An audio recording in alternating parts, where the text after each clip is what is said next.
Okay, so tonight for dinner, I am going to be making chicken pesto sandwiches on ciabatta. And I have to make the ciabatta because I like making everything from scratch if I can. This flour is what I use. I love it. I'm obsessed with it. Whoa. But first thing I need to do, I have a little over a cup of lukewarm water, and I need a teaspoon of yeast, a little teaspoon, and I'm gonna plop that in there.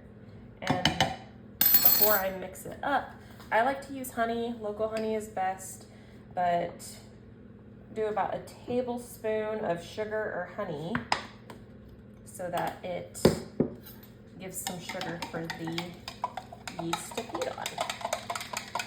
And then you want to mix that up really good and then leave it alone for, I don't know, 5-10 minutes, whatever, basically until you see bubbles. So, okie doke. While the yeast is yeasting, I'm gonna put everything else together.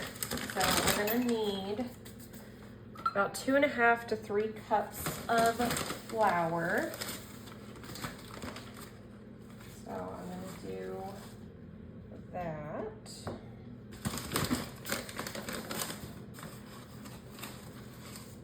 I'm gonna do 3 cups. The recipe calls for 2.5, but I like to do a little bit more because then I get a little bit more fun.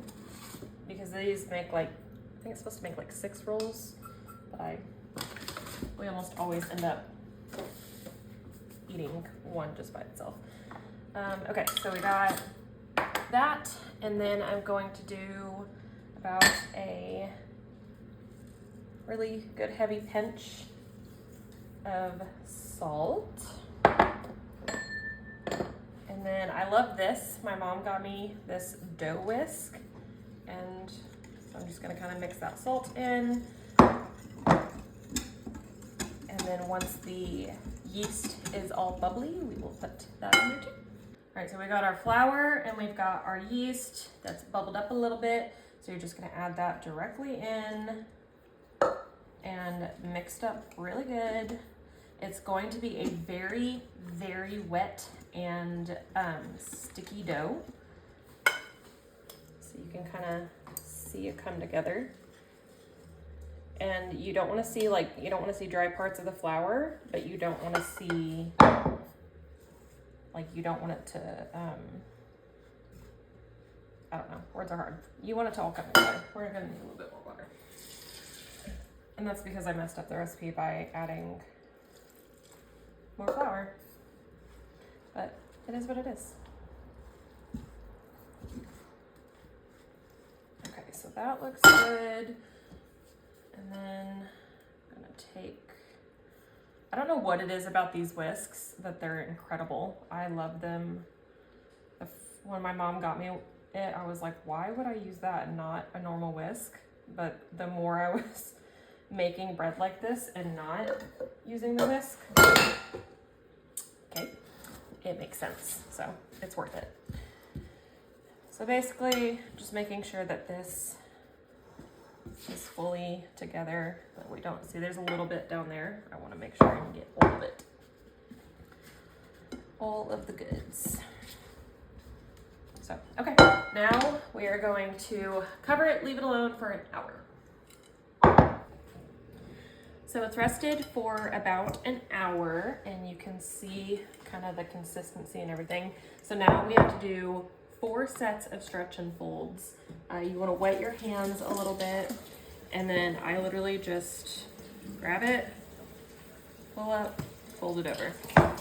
You want your hands to be very wet, just kind of like if it was a square every corner. Stretch and fold.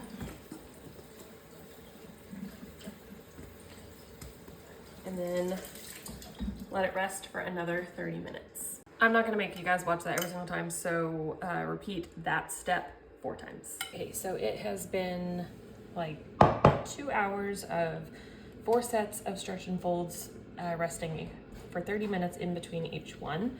And so now you're going to take some flour,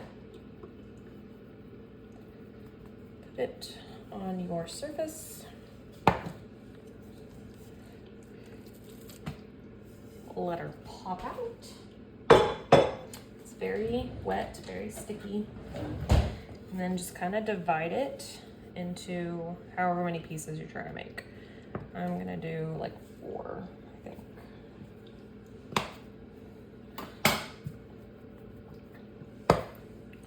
Get over there. You don't want to work it too much, but basically I'm just gonna kind of fold it in on itself.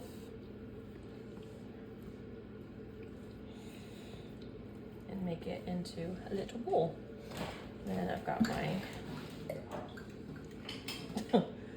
my pan over here and oil it.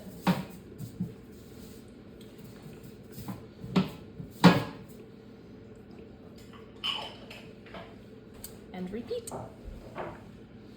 See, that's the shit you should be recording. Well, nothing has a place in this house. Okay, anyway, so I have 5. Technically, it should have probably made like, probably just 4, but that's probably gonna get eaten before anything else. Yeah. So now these have been shaped and they're going to rest for another 40 minutes. And then you're gonna preheat the oven to 420. Okay, so they've been proofing for about 30 minutes. So we're still waiting for 40 minutes. So we're gonna go ahead and preheat the oven to 420. Then we have a little tray in here that I'm going to pour a bunch of water in, because we want to kind of like steam cook the buns once they go in. All right, they have grown and we are preheated, and now they're gonna go in the oven for 20, woo, that was hot, steamy, for 20 minutes until golden brown. Okay, I think they're done. Beautiful. So whenever you make bread, you're not supposed to touch it, kind of like meat. Whenever it cooks, you're supposed to let it rest. But I'm hungry. I'm making sandwiches tonight. I've got this amazing homemade pesto. I did not make it. My aunt bought it for me. It's my favorite pesto ever. But you know what? I just kind of think that we need some bread. Hold on.